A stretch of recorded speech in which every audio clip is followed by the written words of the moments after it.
My dad missed my wedding for an emergency with his ex-wife. Now he's furious about being uninvited to my baby shower and threatens to ruin it. My dad's been pretty hit and miss my whole life for supporting me. He was what I call a volunteer parent, but not in the way step-parents can be supportive for a kid that's not theirs. He was just there when it was the most convenient for him, which is never a good sign. But I always loved my dad anyways, and I typically made excuses as to why he wasn't around. When I was a kid, I'd pretend he was like a super-secret spy, and he couldn't always be around because he was always saving the world. What a joke that really was, though. I had a wedding. You would think this would be some super important, do not miss unless you die, event in your child's life, but apparently not to my dad. At the last minute, he texted me that he had to have an emergency meeting with his ex-wife.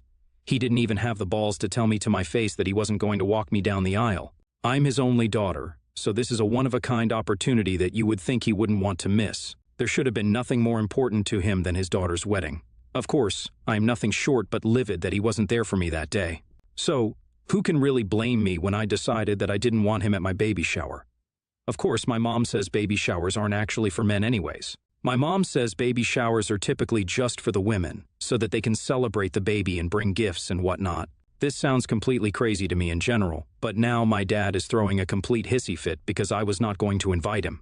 I really don't even know who told him I was pregnant. I certainly didn't because I didn't want him around, and I felt so utterly disrespected by his lack of caring about me.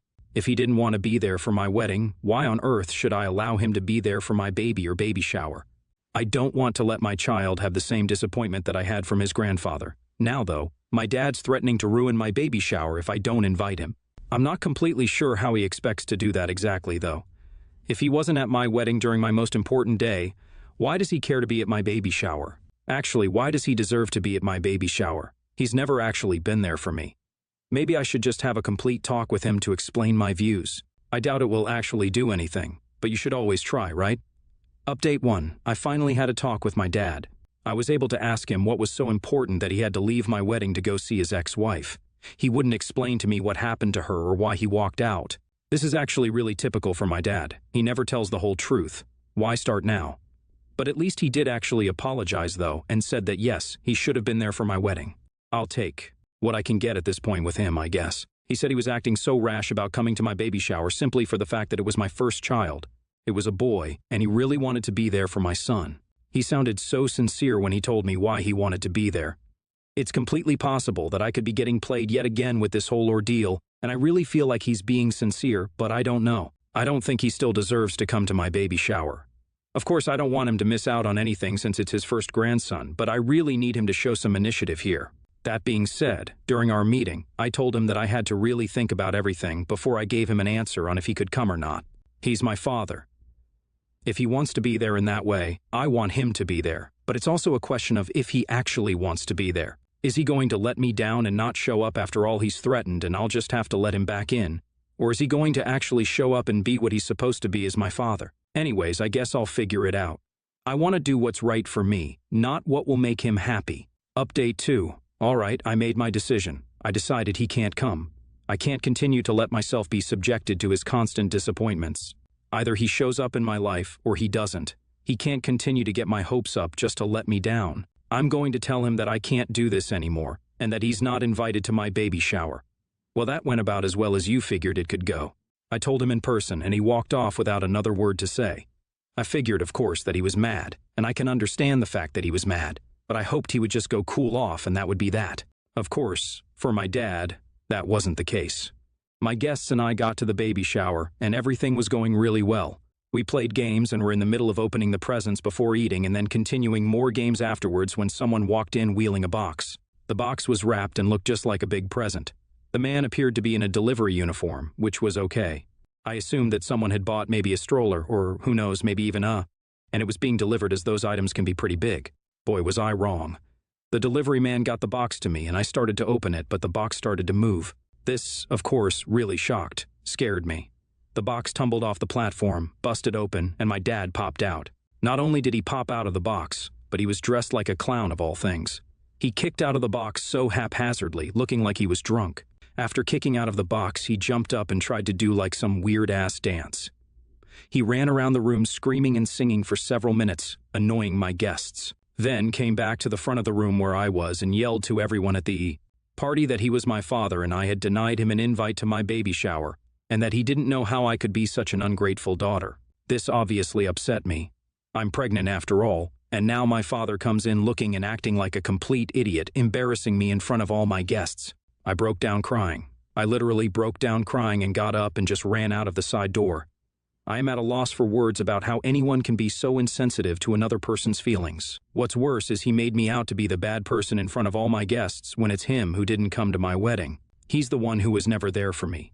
The moment I choose to do something for myself instead of putting out an olive branch and allowing him to be there.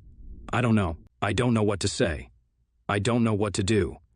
I am at a complete loss for words, and my father was the worst person in the world.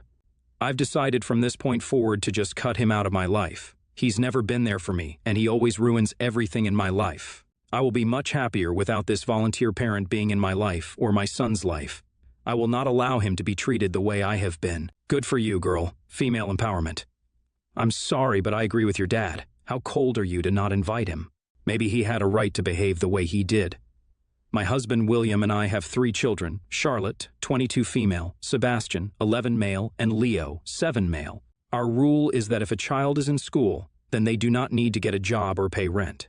If they have finished school, then they need to have a job and pay rent. Charlotte got her associates last year and isn't interested in any more school. We offered Charlotte a deal that she could either pay a $1,500 monthly rent. We live in a very expensive area, so $1,500 is less than half of what most people pay every month for rent. Or she could help with Sebastian and Leo and not have to pay any rent. Charlotte chose to help with her brothers and not pay rent. William and I asked Charlotte to drop off and pick up Sebastian and Leo from school on Mondays, Tuesdays, and Wednesdays, as well as any needed appointments.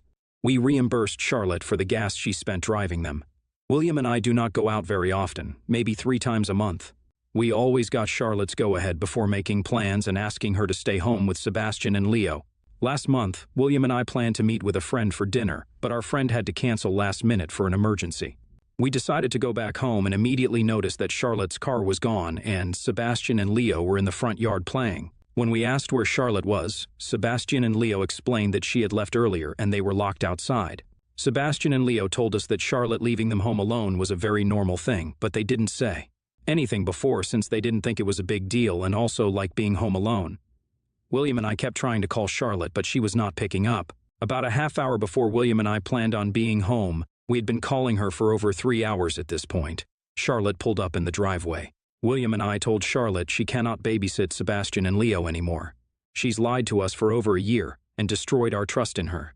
Charlotte is now paying $1,500 in rent every month, which helps cover the cost of Sebastian and Leo's nanny. Charlotte got frustrated last Friday and told William and me how unfair we were for making her pay $1,500 on top of doing chores. We told Charlotte if she wants to live in this house, then those are the rules.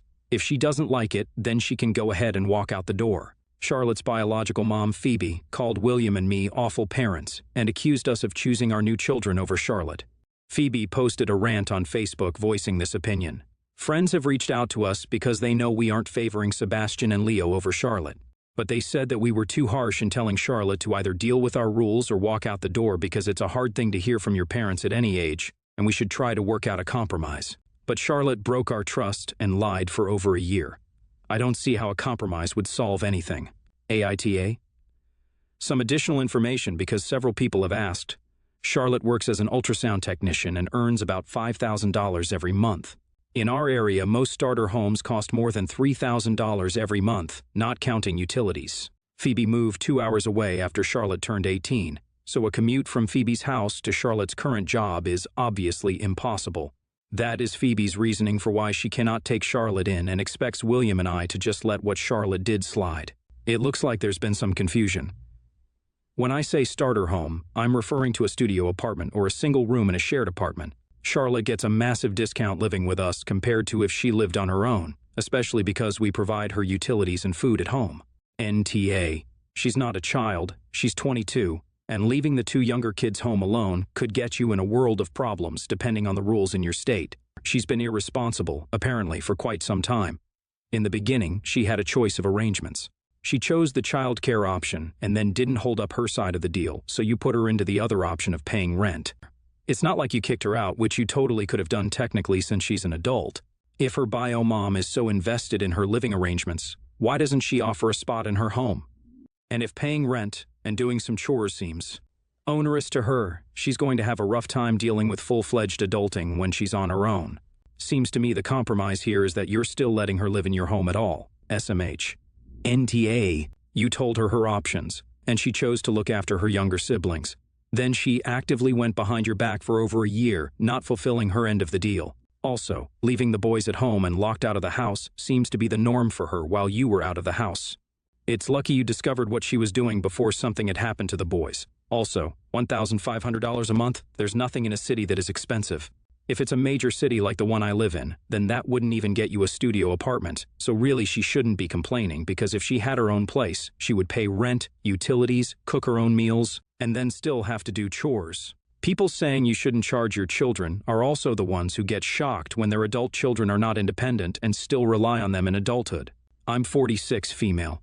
My daughter just turned 17 last week. She loves surprises, so I threw her a surprise party. I called, texted, contacted all her friends and invited them. My daughter has been best friends with Matt, 17 male, since elementary school, and they started dating 2 years ago. Matt is a really sweet boy, and he treats my daughter very well. I called Matt to tell him about the party, and he was a bit confused. He told me that he and my daughter broken up 2 weeks ago. That was news to me. My daughter was still going out at least twice a week, always telling me she was going out with Matt. She had even told me she was going out with Matt the night before I called Matt. I still have no idea where she's been going. And it's very concerning to me that it must be something bad because she's keeping up the ruse that she's still with Matt. Plus, she's been hanging out with some new people in the last few months. One of them is a person who my daughter used to joke about being a hard drug addict. She doesn't make those jokes anymore, but she used to make them very seriously and frequently, so that concerns me. I didn't say this all to Matt. I apologized for calling him and told him to have a good day before I hung up. He asked if he actually could come to the party as he really wants to talk to my daughter, and she's been distant at school. Again, Matt is a really good kid, and he's known my daughter for a long time. If she was really into something dangerous, like drugs or alcohol abuse, which sadly runs in my family, talking to him might be able to help her out. So I told Matt he could come to the party, but he had to leave if my daughter asked him to leave. Well, the party was last week, and my daughter was surprised by all her guests, but she got really mad when she saw Matt. I saw her having an angry conversation with him, and he left shortly after that. After the party, she told me that she and Matt were broken up and she couldn't believe he had come. I told her that I had known they were broken up, but I invited him because I thought it might be good for him to talk to her. She was livid. She called me a terrible mother, and she's been cold to me ever since. I understand how I could have hurt her, but I still don't know if I was fully in the wrong in this situation. I love her more than anything, and I really wanted to do what was best for her. I'm sort of lost, so I was hoping you all could give me a judgment so I can understand the situation better. Aita. You invited him thinking they were dating, fine. He told you they were broken up, so you assumed he wasn't coming, fine. He asked if he could come anyway. Correct response, let me ask my daughter if she wants you to come. Edit, if it wasn't the surprise party since it was, then it should have just ended there. Instead, you snuck it on her manipulatively. There are a lot of other things floating around this situation that is concerning. Stuff that you aren't wrong about and should investigate more. But that was what your question was about, so that's the ruling. YTA. Instead of asking your daughter why they broke and asking if she was okay, you decided to invite Matt to her party. I can't wrap my head around how you thought it was a good idea and why you thought it would be good for your daughter to have him there. You automatically took Matt's side and thought you'd make his feelings and wants he wanted to talk to her a priority over your daughter's. If she didn't want to talk to him, I would 100% have my daughter's back and not invite him. Did you even consider that he did something to your daughter to cause him to break up? Doesn't sound like it. How can you have so little disregard for your daughter, her well-being, and her wishes? Is this a pattern for you? Is there a reason your daughter withholds information for you? I used to do that with my parents, and it was because they never trusted me. They took everyone else's side and punished me when they didn't agree with the choices I made for myself. If Matt hadn't told you about the breakup, then you wouldn't have been the A, but because she didn't tell you either, so it would be her fault. But you have said you were indeed informed of the breakup, and you had only heard Matt's side of the story. Even if you think you know someone, there's always a chance they would do something you didn't expect. Maybe Matt managed to really hurt your daughter during the breakup, and seeing him again, therefore really upset her. Regardless of whether he hurt her or not, springing a confrontation upon her at an event that is supposed to be positive and a happy occasion for her is not okay.